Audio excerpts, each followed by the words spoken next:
You're watching live from Paris here on France 24. James Creedon is here for our daily look at the international papers. Hello to you, morning, James. Chris. As you'd expect, Syria and Libya dominating.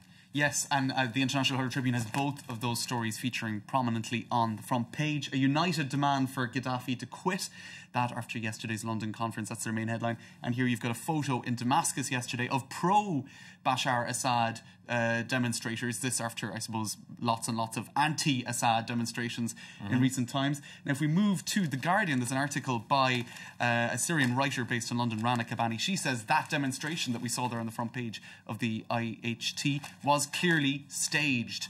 That's her point of view. She said this, as well as the crackdown on Syrians who have come out en masse to demand their rights, demonstrates the weakness, not the strength of the Assad regime. The Assads, much like the Gaddafis, the Ben Alis, the Mubaraks, are weakened and surpassed by political events. And she goes back then over the history of the Assad regime. His father, Hassef, came to power in a coup in 1970 and modelled himself on Ceausescu, apparently, a sort of a personality cult surrounding himself.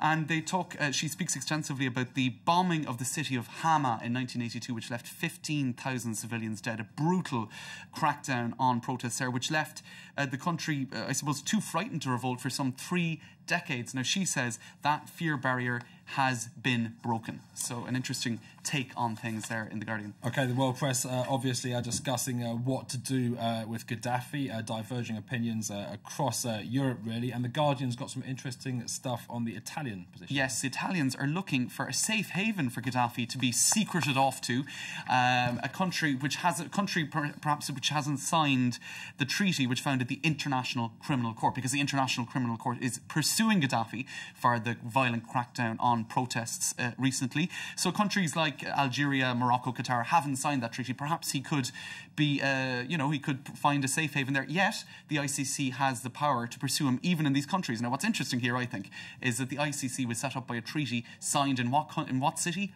Rome. It was signed in Rome, the capital of Italy, the country that is now trying to find a way around that same treaty. So a certain degree of hypocrisy there, you would say, on the Italian part. Let's not say hypocrisy, James. When Berlusconi's involved, well, what might happen. He's never hypocritical. We saw a report now on a big match in cricket, India against Pakistan, one of sport's great rivalries. This is on the front page, not surprisingly, of the Times of India today. One man, interestingly, in Chandigarh, offered to sell his liver to make enough money to get to this match. It's making passions, very much rising passions in both countries. So War and Peace is the headline there in the Times of India, with tens of thousands of Pakistanis pouring into the country, such as this lady here holding up a sign, "Save the drama for your mama, we are here to play." And they've got advice, lots of different pieces of advice for the Indian team on how to beat Pakistan. This is not simply the Cricket World Cup semi-final, says the paper. This is the biggest game cricket can conjure. Now, inside the pages of the Times of India, they have details on a meeting between the two prime ministers who are going to meet at the cricket match in the stadium in Mohali. But apparently they're going to slip off during the match. Instead of being, very much involved in what's going on, they're going to slip off for talks on that, I suppose, those ongoing disagreements over the investigations into the Mumbai terrorist attacks. Maybe Gaddafi will get invited to Italy to do something similar. Who knows? Who knows?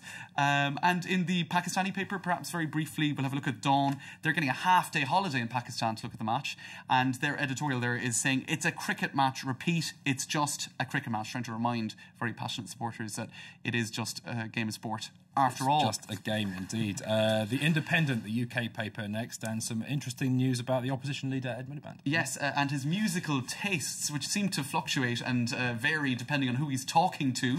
Now, last week he was at a celebration of equality dinner, and he told those assembled that his favourite pop acts from his youth were Bananarama, Kylie Minogue, and Rick Astley.